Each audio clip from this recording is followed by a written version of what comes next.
Hey guys, welcome back to Critical Flick. Today I'm reviewing Alice Darling. So Alice Darling is a new psychological thriller drama that stars Anna Kendrick, and I have to say right away, I think this is one of, if not the best performance that I've seen from Anna Kendrick in quite a long while. I always like her as kind of the charismatic, quirky character that she plays in a lot of her films, but this one we really get a nuanced and powerful performance of someone who's going through the abuse of being in an emotionally abusive relationship. The basic premise of the story is you have Anna Kendrick, who, like I said, is in this abusive relationship, and she decides to go out on a trip with her friends out to like a cabin on a lake to kind of get away from everything, and then slowly things start to unravel because she didn't tell her boyfriend about what's going on, and her friends start to learn more and more about the trauma that she's going through. And one of the things that this film does best, I think, other than just Anna Kendrick's performance, is that it does really decide to stay in a more grounded state. It doesn't go full Hollywood or maximalist or bombastic. It doesn't try to make this over the top Hollywood story about trauma. It feels very real and it feels very genuine. I think it really comes through in both the writing and the performances. There's a lot of quiet moments where we are with our main character and she is just struggling to get through everyday activities because she's constantly being reminded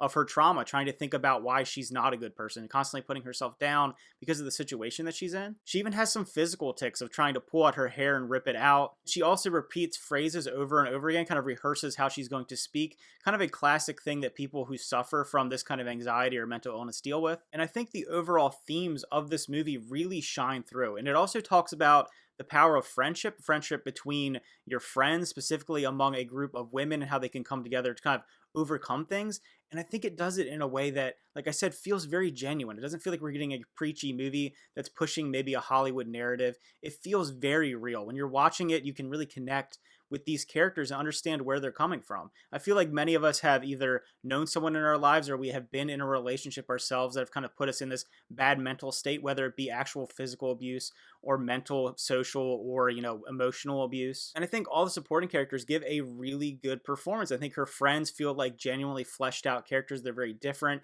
They're also very supportive. Her boyfriend, who's a really bad guy in general, I think he gives a good performance showing this character who is kind of a gaslighting typical bad man. In the moments where he is there and we feel this tension, it's palpable. When you're watching the movie and you see him show up or you see his kind of flashbacks to when they engage with one another, it is really, really intense. I will say the one thing that kind of holds the movie back a little bit is it is very, very slow. It is a slow burn film, but it is only an hour and a half, so it doesn't feel too overbearing, but that constant kind of tension and anxiety that hangs over our main character is something that I think some people will enjoy in a film and appreciate that craft, but some people may find that kind of difficult to watch, in my opinion. But all in all, I feel like this film does a great job of showing the emotional state of someone in this position and kind of the humanity. This movie feels very human at its core, and that's something that I really appreciate about it. It feels like someone laid bare a true and real story of trauma instead of trying to make it something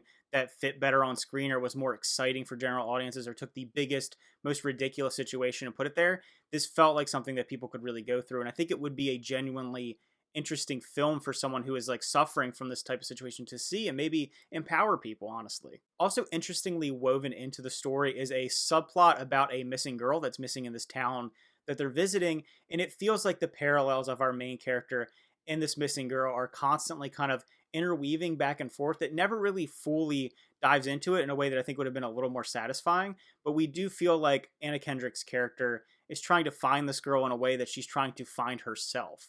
And I feel like that parallel, when you can dive into it a little bit more, would have been a little more powerful, but I do like that they decided to try to add that to the story. So if I were to rate Alice Darling, I would give it an 8 out of 10. It's one of the best films of the year so far. I know it's very early in the year, but Anna Kendrick's performance is excellent. Like I said, I think the themes really shine in this one, and it really is an uplifting story that can be so sad. When you watch it, it feels very melancholy and very sad. It's hard to watch this character go through this, but by the end of the story, you feel like a character arc has been completed. It feels like a really complete film.